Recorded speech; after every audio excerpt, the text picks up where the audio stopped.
Akhlak dia kepada Allah berupa bagaimana dia melakukan ritualisasi setiap saat.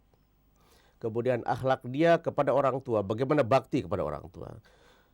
Anak yang berbuat kasar kepada orang tua, jangan diharap bisa berbakti pada sang suami. Padahal agama pun mengajarkan, kata Nabi, kalau ada makhluk yang kamu boleh sujud sesudah Allah, maka suami kamu itulah. Bagaimana dia berbakti pada suaminya?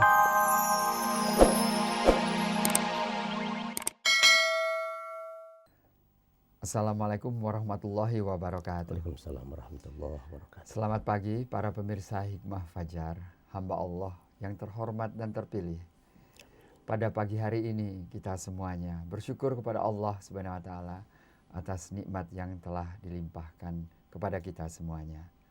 Salam dan salawat kita sampaikan kepada junjungan kita Nabi besar Muhammad sallallahu alaihi wasallam. Bersama kami di studio. Selamat pagi Bapak. Assalamualaikum warahmatullahi wabarakatuh. Waalaikumsalam warahmatullahi wabarakatuh. Selamat pagi Pak Arif. Bapak Dr. Andes Haji Anwar Sanusi adalah Direktur dari Lembaga Pengkajian dan Pengembangan Dakwah Islam Indonesia, satu lembaga yang mempunyai tanggung jawab yang amat mulia saya kira, mengadakan pengkajian dan pengembangan. Jadi banyak penelitian Pak. Iya, betul Pak Arif. Nah, saya ingin mengangkat ke permukaan salah satu hasil penelitian dari lembaga Bapak ini yang menyangkut masalah rumah tangga. Ya Pak ya. Kalau bicara soal rumah tangga ini tidak ada habis-habisnya. Ya, kan? Menarik ya. Selalu menarik. Selalu menarik. Dan mungkin Pak Anwar, kita itu mulainya harus dari persiapan berumah tangga. Gitu ya. Anak-anak, bagaimana caranya mereka atau mereka adik-adik atau saudara-saudara yang mau memilih calon ini. Kalau di dalam agama Islam memilih calon itu ada kriteria dasar atau faktor-faktor atau butir-butir yang tidak boleh ditawar, yang harus dimiliki oleh mereka. Tapi ada juga butir-butir yang boleh tolerir lah, dianggap masih bisa dikembangkan gitu. Yeah. Nah, mungkin dari sana dahulu. Bagaimana Pak Haji?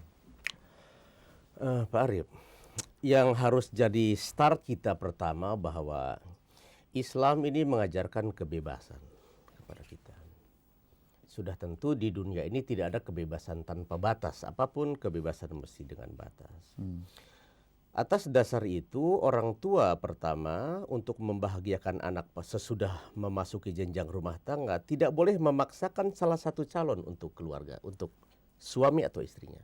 Jadi memaksakan calon istri atau memaksakan calon suami, memaksakan pasangan berumah tangga itu bukan ajaran Islam sama sekali. Yang pertama. Untuk mendapatkan calon yang baik, ada syarat-syarat yang memang harus ditempuh oleh baik dia gadis ya maupun dia jejaka atau lebih dari itu, lebih dari itu. Syarat baku yang paling tidak bisa ditawar ada dua. Pertama agama, yang kedua akhlak. Itu syarat baku yang sama sekali tidak bisa ditawar. Artinya kalau kita ingin mengambil kalau seorang anak muda lah sebutnya akan mencari calon kekasih, yang pertama dia harus lihat bukan cinta, bukan cinta di atas segalanya gitu, tapi bagaimana agamanya dia. Tapi mohon maaf ini memotong, tapi kekasih itu berjumpa karena ada irama cinta itu. Jadi kadangkala soal agama dan akhlak belum muncul ke permukaan. Tetapi yang tergetar pada awal pandangan mula itu selalu ketertarikan satu sama lain. Apa salah itu seperti itu? Ya, saya kira keliru itu. Kita harus objektif dong. Pertama harus kita lihat dulu. Jadi cinta kita tuh karena apa? Jangan cinta dahulu baru dilihat yang lain-lainnya, jangan begitu dulu. Jadi kita harus jatuh cinta kepada seseorang karena dia memang orang yang sangat beragama. Wanita tuh yang sangat salehah, laki-laki yang sangat saleh. dia keturunan orang-orang baik, sehingga dia punya akhlak yang sangat manis. Karena itu kita cinta. Jadi kalau ditanya cinta kamu kepada dia itu karena apa? Karena dia orang yang beragama, karena dia orang yang berakhlak baik. Jadi jangan cintanya dahulu. Kalau cintanya dahulu subjektif sekali, Pan. Sebab kalau sudah jatuh cinta, saya kira ya apapun sudah baik saja, Pak Arif. Apapun sudah baik saja. Salah pun dia akan kita katakan benar. Ya, kita harus objektif sebelumnya supaya kita bisa menilai sesuatu itu secara pas. Jadi untuk mencari calon ini agama dan akhlak. Agama dan akhlak. Saya sangat terkesan ini. Itu yang jarang sekarang dipegang orang ya. Ya, sebab sering sekali dikatakan babat, bibit, bebet, bobot. Ada kan satu suku yang mengatakan harus dilihat sejarahnya dulu, keturunan siapa bibitnya, bagaimana wajahnya, terus bagaimana bobot pengetahuan dan bobot yang lain-lain. Saya kira ini juga ada benarnya gitu, dilihat bobot agamanya, mungkin akhlaknya dan yang lain-lain. Tetapi kalau dikatakan agama, akhlak, nampaknya lebih tegas ya. Sebab kalau keturunan, Pak Arif begini, sejarah perkembangan umat manusia ini mengajarkan ada Nabi Nuh, ayahnya kan Nabi Nuh itu kan nabi, anaknya kan kafir. Ada sebaliknya Nabi Ibrahim, Ibrahim kan nabi, ayahnya kan Raja Namrud penyembah berhala. Tidak selalu ayahnya baik, anaknya pasti baik, atau anaknya baik, ayahnya pasti orang saleh, tidak selalu. Jadi agama memberikan persyaratan, kriteria tentang keturunan itu salah satu saja. Tapi kriteria pokok yang baku tidak bisa ditawar-tawar, agama, akhlak. Kalau itu harga mati itu. Jadi kalau kita mengambil calon istri, agamanya sudah rusak, akhlaknya sudah rusak, ya siap-siap saja kapal kalam di tengah jalan. Siap-siap saja. Betul. Saya terkesan dengan contoh-contoh nabi-nabi tadi. Sebab tidak sedikit orang tua, jangan-jangan saya juga terbetik di dalam kalbu saya. Kalau umpamanya bapaknya tukang nipu, ya anaknya nggak jauh meskipun itu baik sekarang gitu. Tetapi itu tidak 100% benar ya. Tidak 100%. Ya. Jadi agama dan akhlak. Nah, kalau kita bicara soal akhlak apa yang paling mulia yang harus kita lihat pada seseorang itu? Kalau contoh yang paling ideal akhlak itu sudah tentu akhlak Rasulullah. Itu tidak bisa ditawar-tawar lagi. Laqad kana lakum fi Rasulillah uswatun hasanah. Sekarang barangkali yang Pak Arif maksudkan, minimal akhlak apa yang harus dia punyai itu. Betul. Untuk supaya dia menjadi mendapatkan kebahagiaan nanti. Pertama, akhlak dia terhadap Allah. Bahwa dia sebagai hamba tidak pernah meninggalkan salat. Rasanya gelisah kalau dia nggak salat. Dan dia salat tepat pada waktu. Yang kedua, akhlak dia terhadap ayah dan bunda. Pada orang tua ya. Kepada orang tua.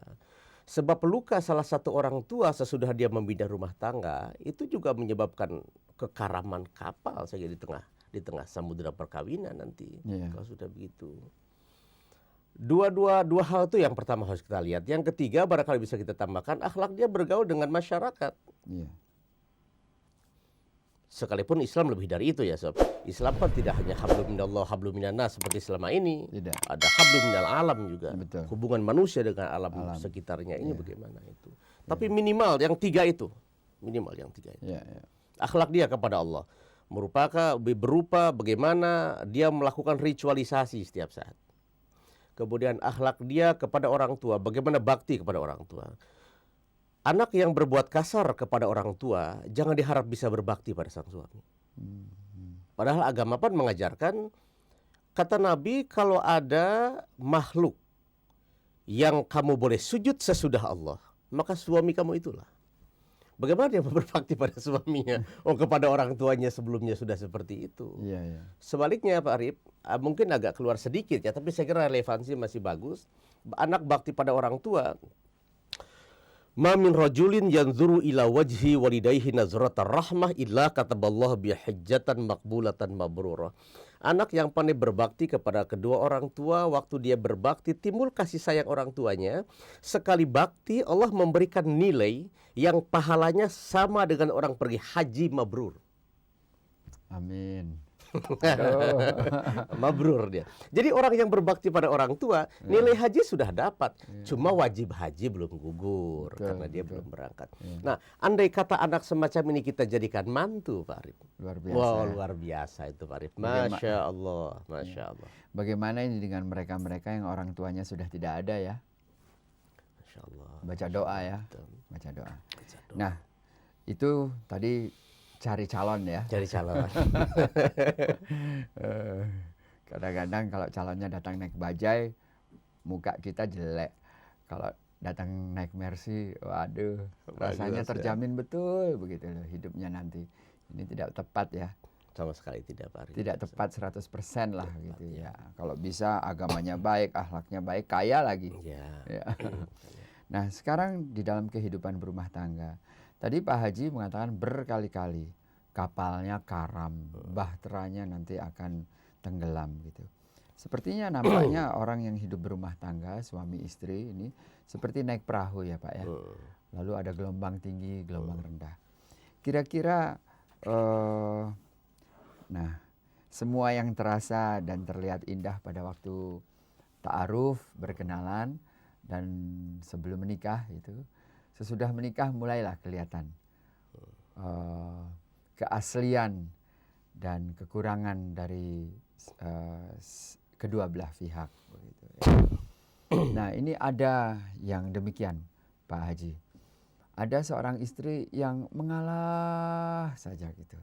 Dia tahu suaminya sesudah dia nikah gitu, ternyata suaminya ini orangnya keras gitu. Lalu istri itu mengalah saja. Pada suatu saat sesudah menikah 25 tahun, enggak kuat dia. Saya ini manusia biasa. Saya rasanya sudah tidak mampu lagi. Sudahlah. Beban.